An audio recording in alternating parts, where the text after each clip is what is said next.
everyone, welcome back to Word of Mouth, the show where we taste and talk, and today we're going to be making sweet and savory meatballs, something that can go with rice or pasta. And hopefully with the aid of technology, we are going to have a guest on the show to say hi and give some encouragement in the form of none other than Pastor G from Zimbabwe. And in honor of Pastor G, from his days with Tidings of Love, I have the CD from way back when. So hopefully Pastor G will drop by and say hi. What are you cooking for us today? Meatballs. Are you doing meatballs? Ah. Yeah.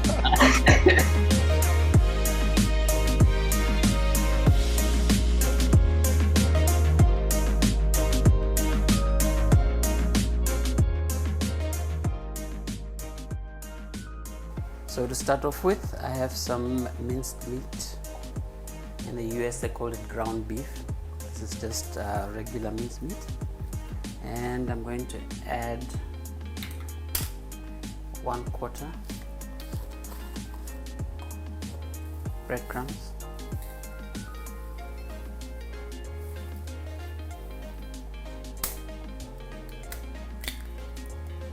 one small onion,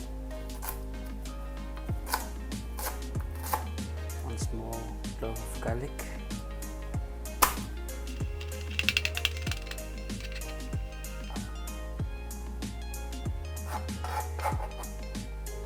and I'm going to mix that all up.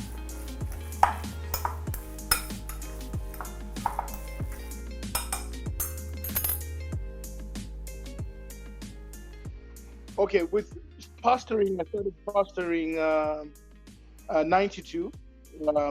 92, I went to Bible school. Then I was also doing youth ministry in Bloeo Baptist Church. Then 95, I started pastoring at Calvary Baptist as a youth pastor. The church I grew up in. Then I became the pastor of the church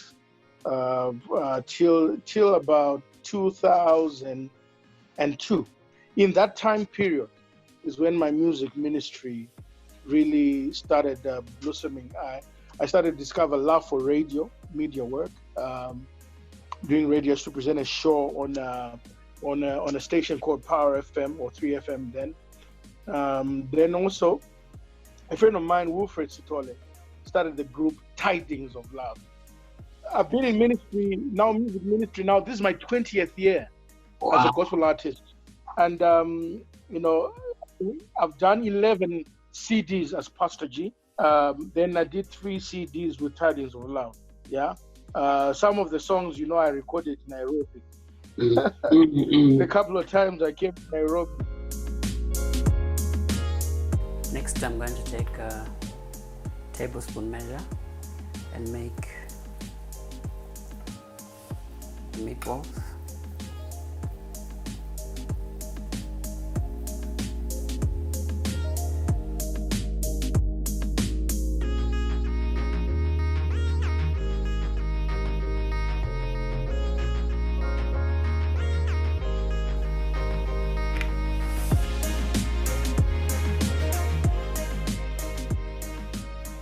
A big explosion. It's really ironic that even though Zimbabwe is going through a really difficult time, I'm seeing an explosion of gospel influences of Zimbabwean songs in South Africa and even here in Kenya.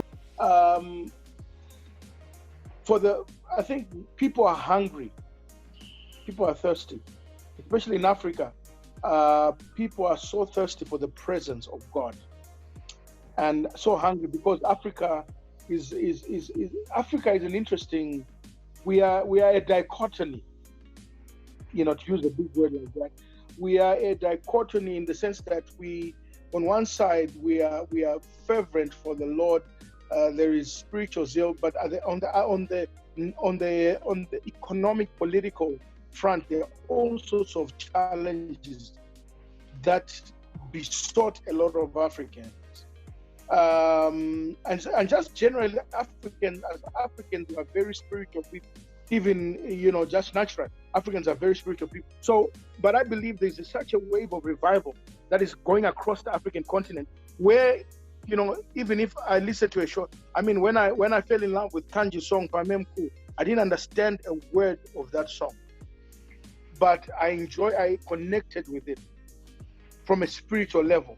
So that's what's happening even with the younger artists. It is about the anointing more than just even understanding the lyrics.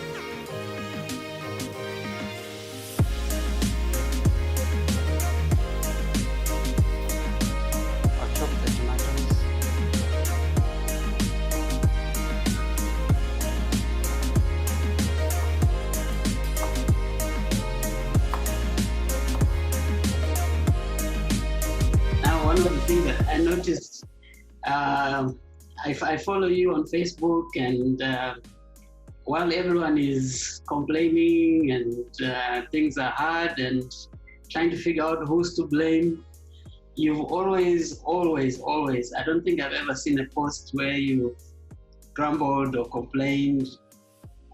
Isn't that a bit naive? From my point of view is this, listen, I believe we have enough negativity out there, especially you know, when you turn on the news, there's so much, like especially now with the whole COVID thing. You may think that the world is ending tonight or in the next few minutes. What I believe is this: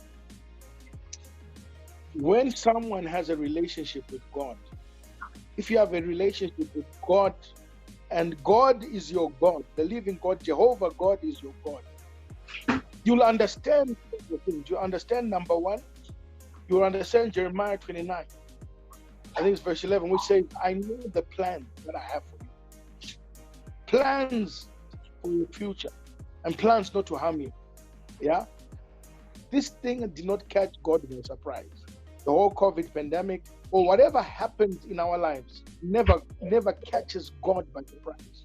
God is, do I have my bad days? I do have my bad days. But I prefer not to project my bad days in social media simply because I'm supposed to be an ambassador of hope. So we need to add some soup to our mix. The best option would be to use canned soup, and you just use 1 can of mushroom soup or chicken and mushroom. I'm going to use a packaged dry soup and make it up according to the directions with lukewarm water.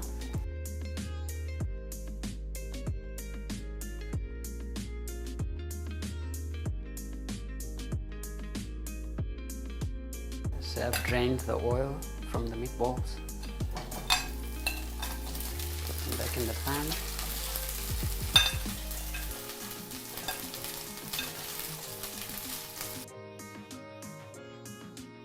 If you were to give others a word of encouragement, especially musicians that are coming up, ministers that are coming up, from your experience, all these 20 plus years you've been in ministry, what would be like, you know? There are 4 things, and these are coming out of the book that I wrote I wrote a book 2 years ago called Indestructible: Lessons of Life in My Journey in Music and Worship. And so that book sort of kind of like informs, so I'm going to share for you the 4 principles that are enshrined in the first half of that book. The first principle that has helped me as an artist is understanding my calling. And this is what I want to say to the young musicians and young artists out there. You need to understand that what you're doing is your calling. Are you called to what you're doing? If you do not have a sense of calling, it's going to be difficult for you to navigate through the various nuances and the various ups and downs of being in music ministry / music industry. Yeah, you have to have a sense of call. Now, what is the calling? A calling is a God sense of assignment. The fact that God has assigned you to do something, that God has given you a commission, God has given you a charge, God has given you a cause to follow. Add my tomatoes. 2 tablespoons of vinegar.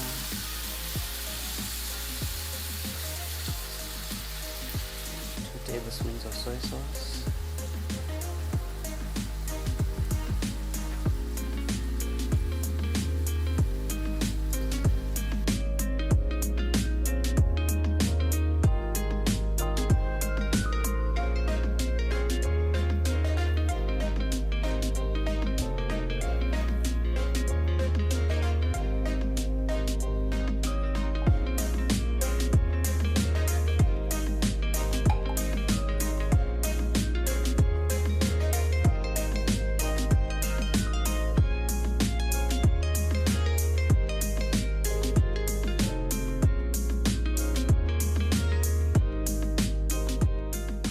Developing, number one, a sense of calling, because our calling will be a filter. It will help us filter out what we will do, what we will not do. Also, calling makes you accountable. Know that you're accountable to God. If you know that this is what God has called you to do, it makes you accountable. Thirdly, calling also gives you endurance in the face of adversity.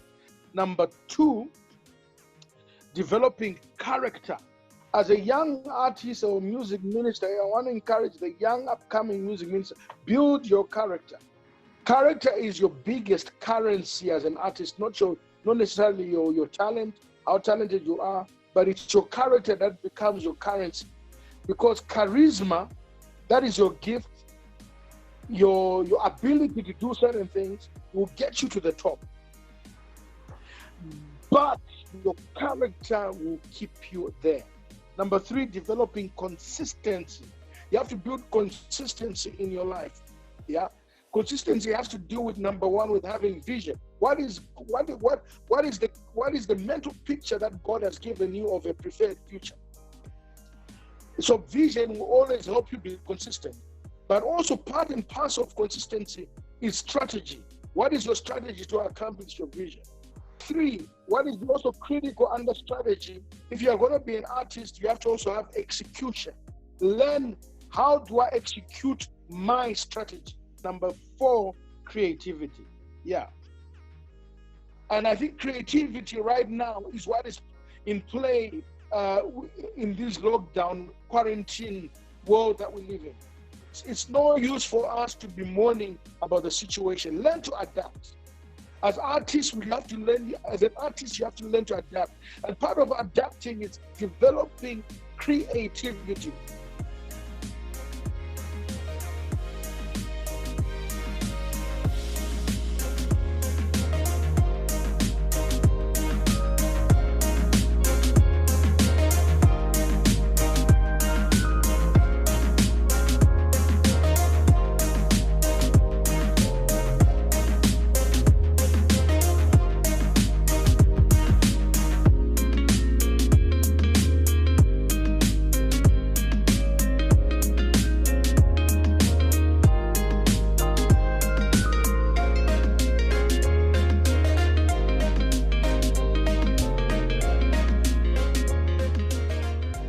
This has been Word of Mouth, where we taste and talk with Prince Makaya.